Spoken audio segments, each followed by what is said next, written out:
Hi guys, my name's Seb Tudor, I'm the man on the Silver Mountain, and welcome back. Today I wanted to talk about self-discipline because it's something that I've always prided myself on having to one degree or another, but it's something that I realised that a lot of other people lack, and as a result, things like impulse control, their ability to take a step back and look at things and kind of deal with all the stuff that is thrown at them by the world for them to kind of pick up on and take up on, and like the kind of self-discipline and self-control to filter between what it is that they really want, what it is that they need, what it is that they take hold of just because they are told that they want it. And so I just wanted to run down a small list of things, just four things. The stand out to me as kind of the core sets of behaviours, arguably, that allow you to be more self-disciplined in what you do.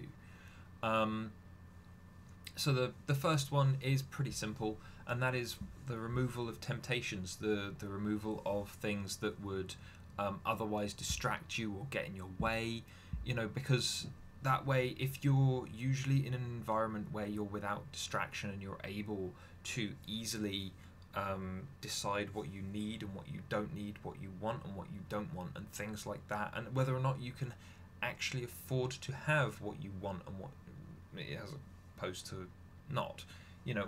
All of those things. If you're usually living in a space where you do not have that issue, where you cannot impulse buy, where you cannot invest in things that you really don't have the resources to invest in, where you can't go against your routine for various reasons, it means that then when those things turn up, you can pay attention to those things. You can see them for what they are because you're used to them not being around. It allows that contrast between a normal situation where you're without temptation and a situation where there are more temptations readily available to you, and it allows you to see them, make the distinction, and then properly address them instead of just jumping on a bandwagon or being captured and drawn along by them or whatever else. The next thing is, and this is in particular focused to things like schedules and making things work properly and stuff like that. A lot of people, especially for things like fitness and schedules and ways of working and stuff like that, they don't feel right. And the reason why that is because you've done one thing for so long that your brain has just got used to it. It's become programmed to it. It's what it associates as right is. And as a result, when you start these new things, for a while they're going to feel wrong, they're going to feel horrible, you're going to just feel kind of worn down and rubbish, and it's not going to feel good, and like your brain is going to actively resist you changing that element of it, of your day, or of that activity that you do, or whatever else. People don't tend to like change very much, and this is the reason why. And so the thing that you need to do is embrace the wrong. If it feels wrong when you're making these changes, then you're probably doing it right. And after a period, that feeling will disappear.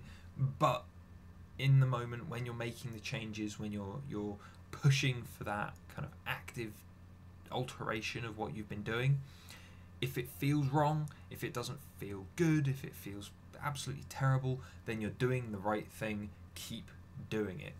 The next thing though is that whilst it might feel wrong and stuff like that, you're not made of steel. You're not completely able to take whatever it is that life throws at you, especially when you're throwing stuff at yourself in regards to actively trying to change your brain. It's something that you need to cut yourself a little slack on. So give yourself stuff to look forward to, rewards for yourself, schedule breaks so that you know how much work you need to do, or what exercise you need to do, or where you need to go, or how your day is going to pan out. Make sure that those breaks or that those little things that you're looking forward to are there for you to work towards.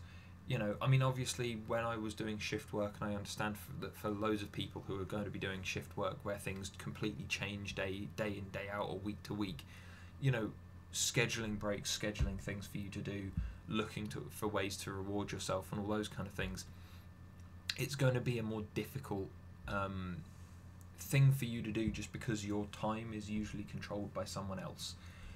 But you could, you know, you may very well still know when you have time off, and then maybe organise things there. It might just mean that you need to work a little longer or a little harder to get to the reward that you've set for yourself.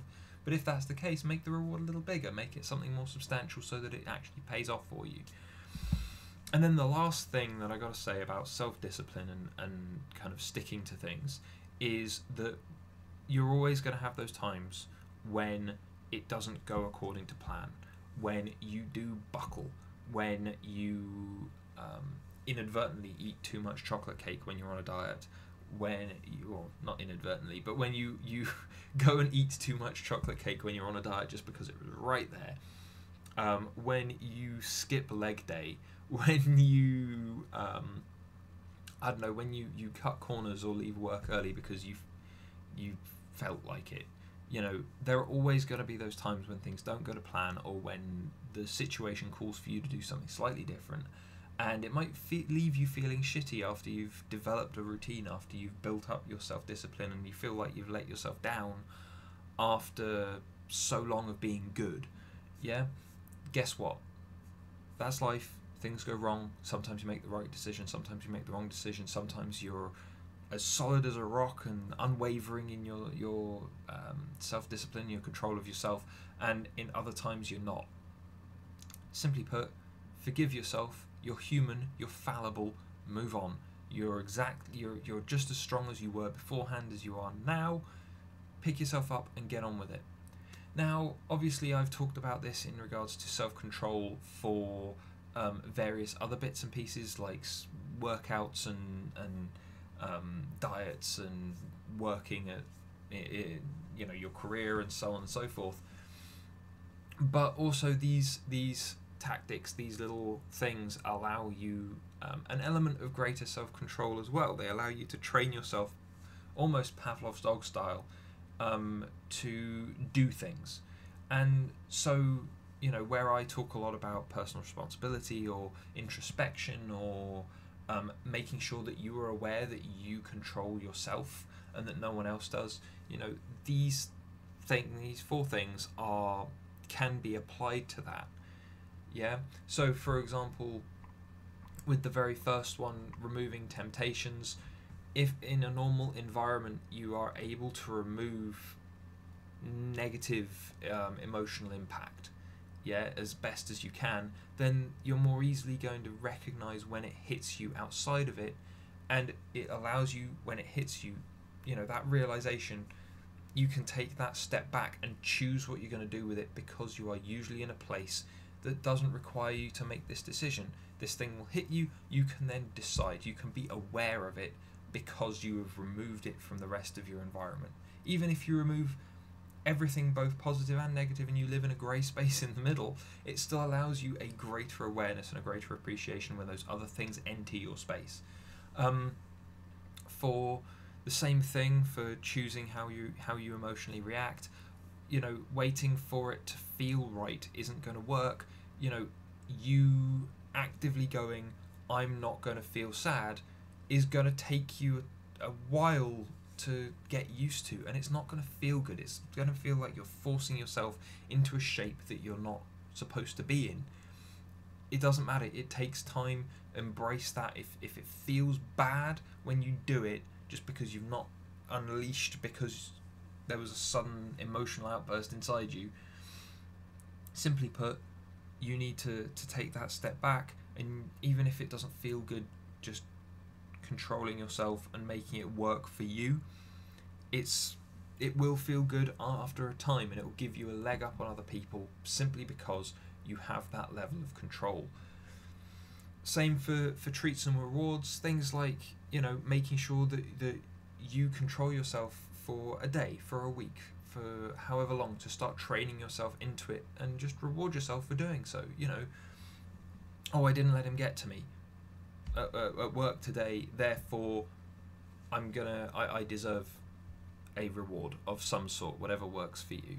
And then, you know, the last one I think is the most important in regards to the emotional control and taking account of yourself, and that is, you know, there are always going to be those times where someone or something causes you to flip out. Yeah? Simply put, forgive yourself, move on. You have just as much control as you do now after the fact as you did beforehand. You know, it's always important to realize that even if there's a momentary lapse, you can always you always have the same potential on both sides of it. It's just a case of recognizing that and moving on with it. But anyway, what do you guys think? Self-discipline, underused, something that needs to be developed more, something that maybe this kind of thing should be talked to kids about more, instead of it being their first job, if that they first have these kind of things introduced to them, you know. Tell me what you guys think. But otherwise, if you found this at all interesting, or if you found it useful, or if you know someone that would find it useful, then please like and share this video, and otherwise please subscribe for more, and I will see you in the video tomorrow. Take care.